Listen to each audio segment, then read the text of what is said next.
So today's video will be an after build review of a B Wing from Star Wars. This is a Bandai kit. It was a really cool kit and I want to show it. And I have some other Bandai kits I'll be showing in the future too.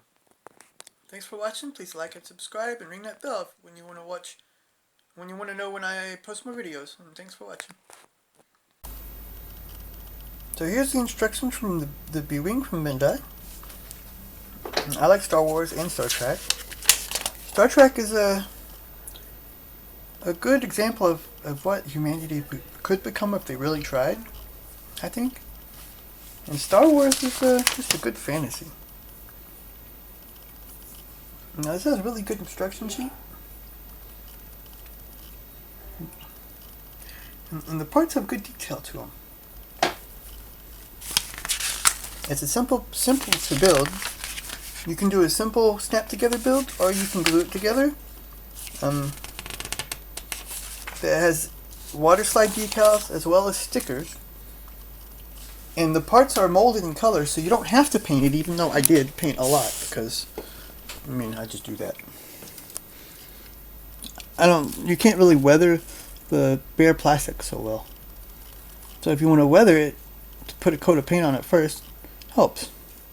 Now this B-Wing I did not weather a lot, because in the movies the B-Wings were pretty new. And they weren't that heavily weathered to begin with. You see here the decal and instructions are in color, and it does show you here what colors you can use to paint. I didn't really use these colors because, like, the pilot suit this is russet, but it's supposed to be like a blood red. It's supposed to be a bright red. I used Revell 36, which is still not quite. No, that's not right. I used Humbrol. This one. It's Insignia Red. Yeah, from Humbrol. You can see the pilot suit looks pretty good. I always thought, watching the movies, that they were orange.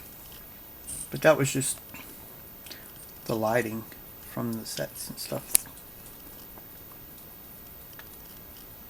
And this is one of the few pilots I've built. I've done of these because most of them have helmets and masks, so the skin tone's not really a problem. And this is he doesn't have normal human color skin. It's more brownish, so it was easier to do. Browns are easier than flesh, like light skin tones. I forgot what race this was.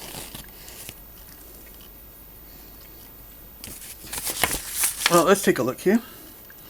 You see it comes with a clear base, and it's positionable. Also, the cockpit turns, so when you position it, you have to do this like this. You can turn it, not like that.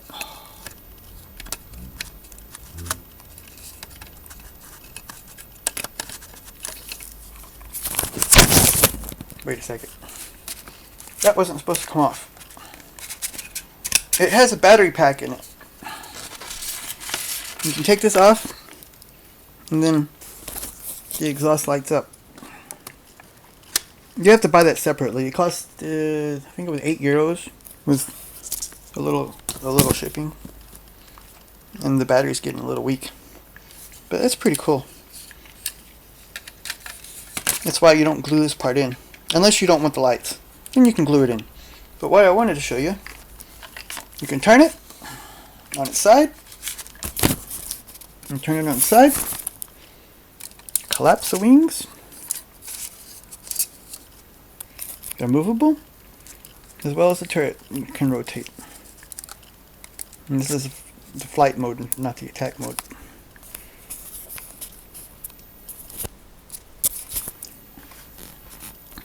Now I painted all this. I used a gunship gray on the cannons. as well as here, the sensor pack underneath. I painted this with flanker blue gray, all the blue parts here. And I used the Revell light gray, the semi-gloss here for these parts. But I left here white, as well as, you know, some of the panels here. I didn't use the stickers. I used the decals, even though it's not completely finished, because oh, never mind. I did. I wanted to try to paint the circles on here, because I found this one was a problem. You can see it didn't turn out here very well, and that's a hard color. It might it's gonna be a hard color to match.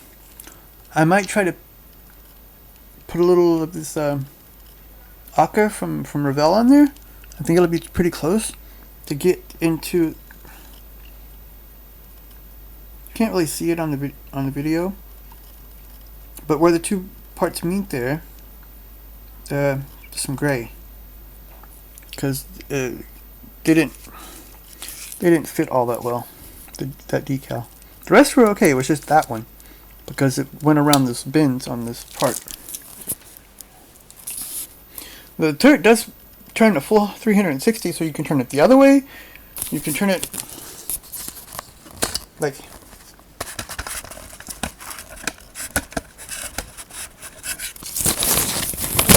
happened again.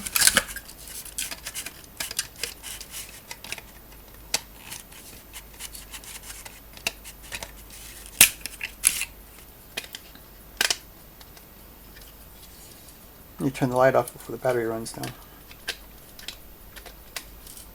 So you can take it apart with a screwdriver, the engine part, and replace the batteries whenever you need to. But you can do like a halfway here. So